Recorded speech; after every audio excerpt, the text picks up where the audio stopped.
Quem é o seu Deus? Você conhece o seu Deus? O meu Deus é esse aqui que está escrito em Isaías 48:17. Assim diz o Senhor, o seu Redentor, o Santo de Israel. Eu sou o Senhor, o seu Deus, aquele mestre que ensina o que é melhor para você, o guia que está sempre mostrando o caminho por onde você deve andar.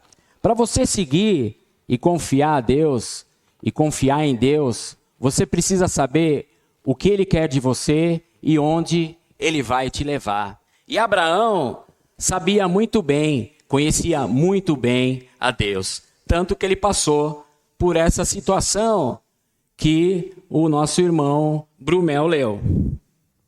Sadraque, Mesaque e Abidnego, aqueles jovens que estavam cativos lá na Babilônia, eles também conheciam a Deus e sabiam onde Deus ia levar. E eles não se curvaram à imagem que o rei Nabucodonosor mandou colocar. E eles foram para a fornalha. E o que aconteceu? Deus livrou eles. Esther também conhecia Deus. E mesmo sofrendo o risco de morte, ela foi falar com o rei Assuero, para que o rei intercedesse pelo seu povo, o povo judeu que estava sendo aniquilado por Amã, um servo do rei. E o povo judeu foi liberto. E Esther não morreu, Deus livrou ela. Ruth conhecia o Deus de Noemi. Por isso que ela decidiu seguir Noemi. E ela disse, o seu Deus é o meu Deus. Esses são exemplos de pessoas que conheciam a Deus e buscavam a Deus, e Deus abençoou. Deus havia feito uma promessa a Abraão, que a partir dele se constituiria uma grande nação. Sara, ela teve filho com 90 anos. E Abraão teve filho com 100 anos. Mas não foi esse o maior milagre. O maior milagre foi que ela era estéril. Dava para Abraão e Sara confiarem em Deus? Sim, dava. Em Gênesis, que o nosso irmão leu, tem um trecho que eu acho muito interessante.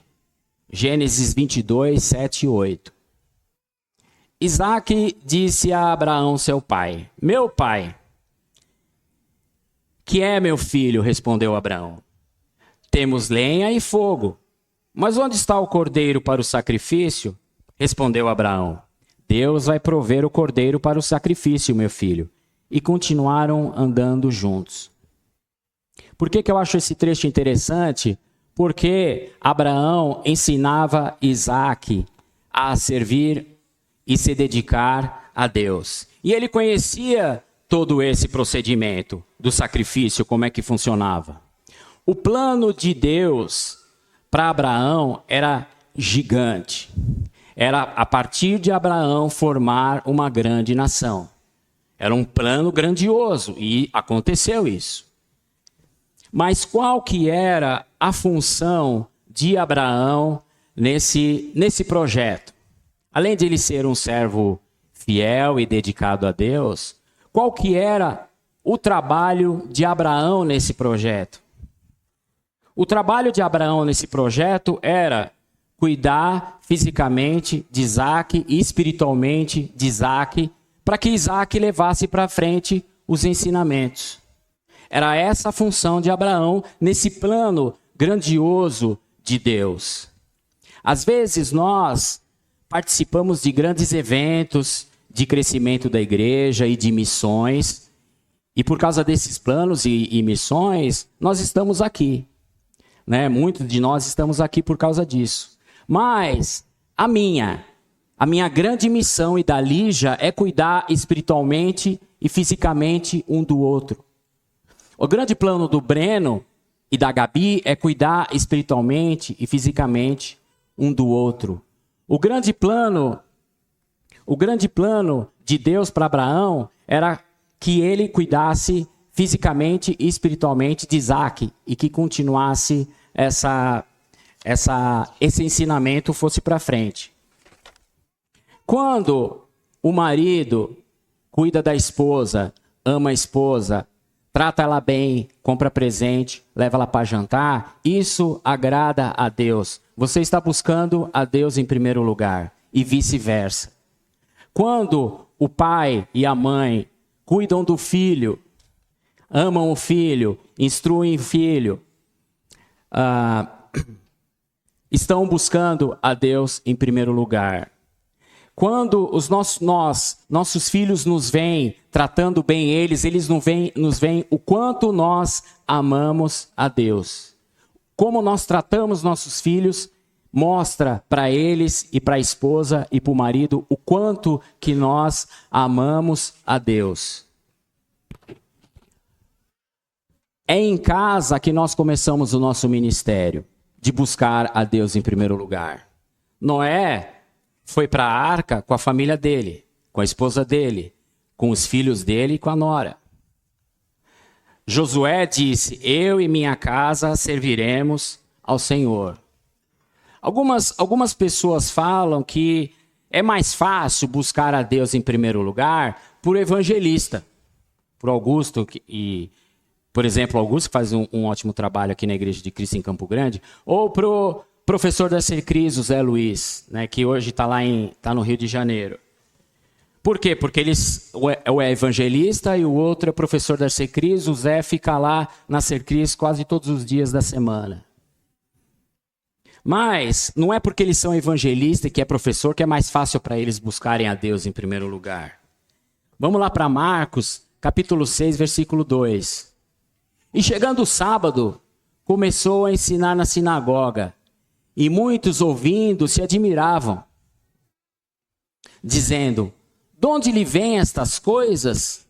E que sabedoria é esta que lhe foi dada? E como se fazem tais maravilhas por suas mãos? Não é este o carpinteiro, filho de Maria, e irmão de Tiago, e de José, e de Judas, e de Simão? E não estão conosco suas irmãs? E escandalizavam-se nele. Como que Jesus, carpinteiro, poderia buscar a Deus em primeiro lugar? Sim, Jesus era filho de Deus. Ele orava a Deus. Ele obedecia a Deus. Mas como Jesus, o carpinteiro, poderia buscar a Deus em primeiro lugar? Ele entregava os móveis no prazo combinado. Ele cobrava um valor justo pelo serviço. Ele usava material de qualidade. Ele pagava os fornecedores em dia. Ele pagava os impostos. Atendia a todos muito bem, com educação e sem discriminação.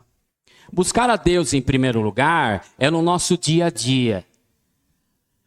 Nós podemos sim ler a Bíblia o dia inteiro, mas temos que praticar e mostrar para as pessoas que nós somos honestos, que nós somos amorosos, que nós somos humildes.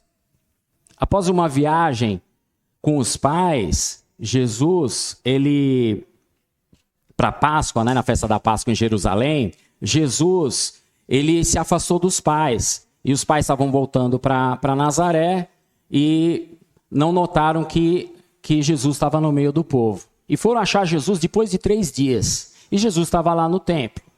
Eles chegaram a Jesus e falaram: estávamos preocupados com você, José e Maria disse. Estávamos preocupados com você. E José e Maria disse: vamos voltar para Nazaré. E o que Jesus fez? Jesus voltou para Nazaré com os pais. E diz no livro de Lucas que Jesus era obediente. Jesus era obediente. Obedecer aos pais é buscar a Deus em primeiro lugar. Então, nós, contadores, professores, advogados, evangelistas, professores, donos de casa, donas de casa, estudante, todos nós podemos buscar a Deus no nosso dia a dia. O Edu, semana passada, o Edu Arantes falou muito bem sobre o uso do celular. E realmente o uso do celular nos afasta, o uso do celular de forma exagerada, ele nos afasta das nossas prioridades de Deus, nos afasta, às vezes, da nossa parte social, da nossa família. O celular, ele é muito bom. Ninguém aqui vai negar que ele é bom. Você paga com o celular, você compra com o celular, você vê a horas com o celular, você vê o tempo com o celular, você tira foto, você filma. Mas utilizar o celular de forma exagerada, ele pode nos prejudicar. Às vezes nós vamos jantar e você vê algumas famílias do lado, comendo em algum restaurante, que estão mexendo no celular enquanto a comida não vem. E aí estão lá, fisicamente, mas a mente não está lá, está em outro lugar. Mês passado, eu fiz uma viagem com a Lígia, uma viagem muito legal, muito boa. Conhecemos vários lugares diferentes, lugares históricos. E uma dessas cidades que nós fomos não era histórica, não tinha grande coisa para se olhar de uma forma histórica, né? E tinham lojas na cidade, assim, muitas lojas. E a Lígia entrou em uma dessas lojas. E a loja era para público feminino, assim, e a minha opinião não ia valer muito lá. E eu saí da loja.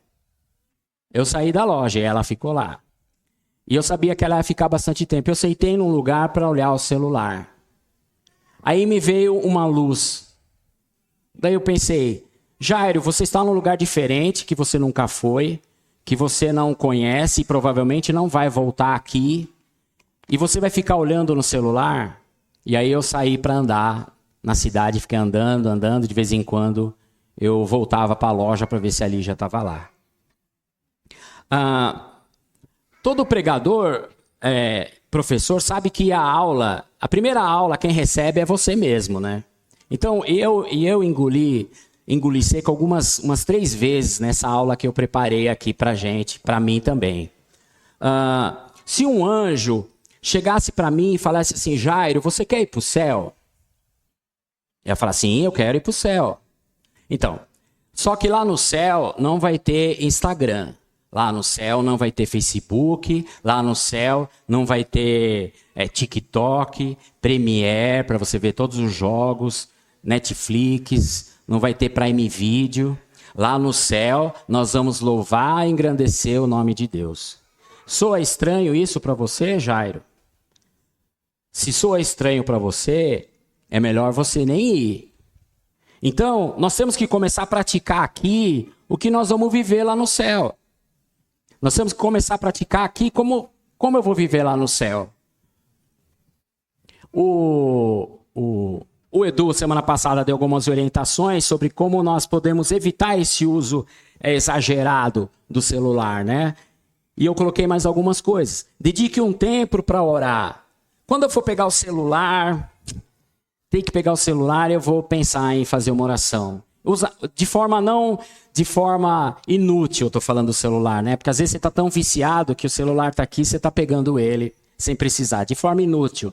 Dedique um tempo para a leitura bíblica. Da mesma forma, vou pegar o celular, vou ter que fazer uma leitura em vez de pegar o celular. Dedique um tempo para estar com a família, fazendo várias atividades com a família, né? E dedique um tempo para estar com os amigos também, que isso é importante. A Igreja de Cristo, em Campo Grande, ela nos ajuda de várias formas a estar em comunhão com os irmãos e em comunhão com Deus.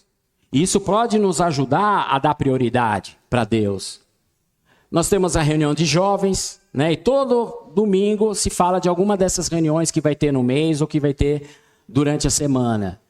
Grupo Casa, GAT, que vai ter hoje, Clube do Esmalte, estudo às quintas-feiras, reunião dos homens, reunião das mulheres, reunião dos casais, Tarde Kids, EBD, Escola Bíblica Dominical, Coral, Ser Cris e cinema com pipoca. Até cinema com pipoca nós temos para estar junto com os irmãos, né?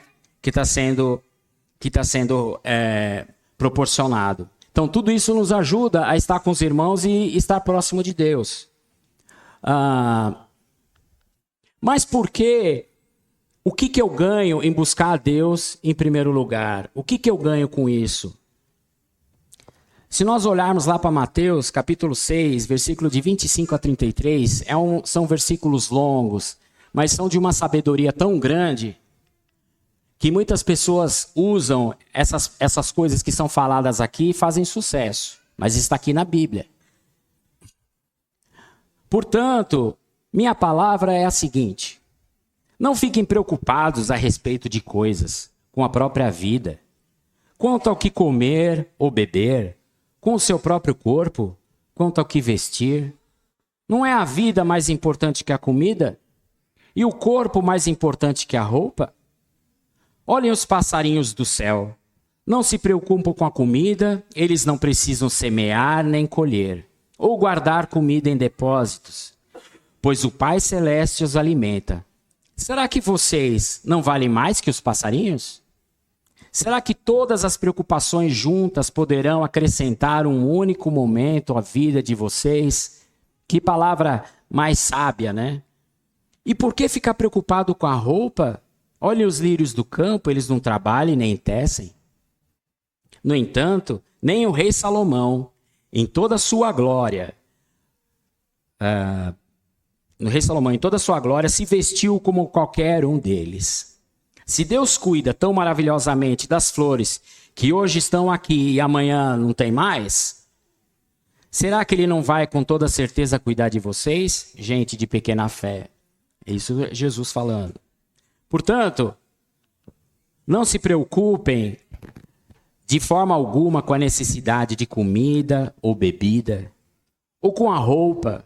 Não sejam como os pagãos, pois eles é que têm intenso interesse nessas coisas. Mas o Pai Celeste sabe muito bem o que vocês precisam delas.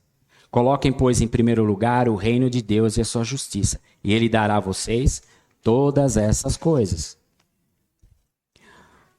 Queremos nos vestir bem? Queremos. E podemos? Podemos. Podemos. Esse podemos não é de poder aquisitivo.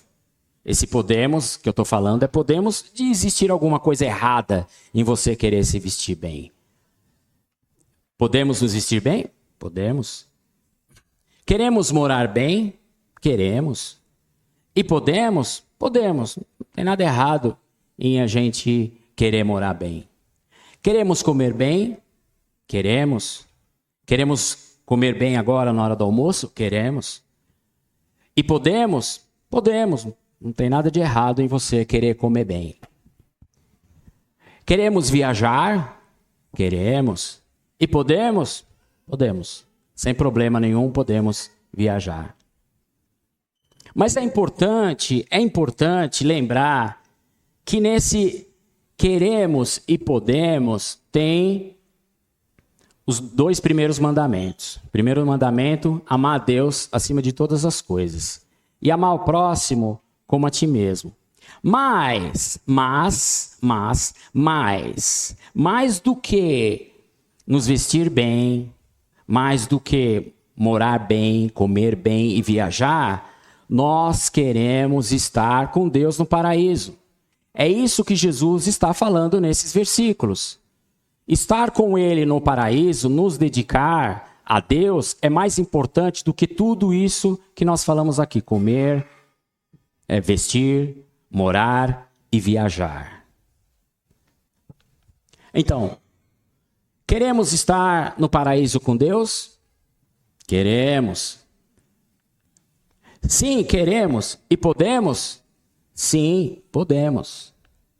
Pela graça de Deus e buscando a Deus em primeiro lugar. Então, nós temos duas opções.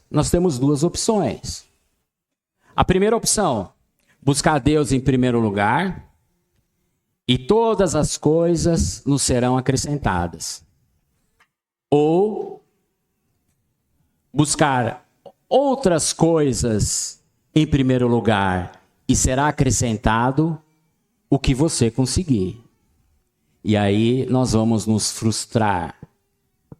Então, qual que é a melhor opção? A primeira é a melhor opção. Conheça a Deus, saiba o que Ele quer de você e coloque Deus como prioridade na sua vida. Oremos. Senhor Deus e Pai, agradecemos por esse dia, agradecemos pela sua mensagem, agradecemos porque o Senhor é bom, agradecemos, Senhor Deus, porque fomos criados à sua imagem e criatura e somos ligados a Ti. Senhor Deus e Pai, perdoe os nossos pecados, Senhor Deus, queremos estar junto a Ti aqui na terra, queremos estar junto a Ti no paraíso. Senhor Deus e Pai, nos ajude a ser fiel até o nosso último suspiro. Abençoe essa semana. Cuide das pessoas que estão enfermas, Senhor Deus. Cuide das situações de guerra, que as pessoas realmente se entendam e que nós possamos ter um pouco mais de paz nas regiões que estão em conflito. Senhor Deus e Pai, é o que pedimos e é o que agradecemos. Em nome de Jesus. Amém.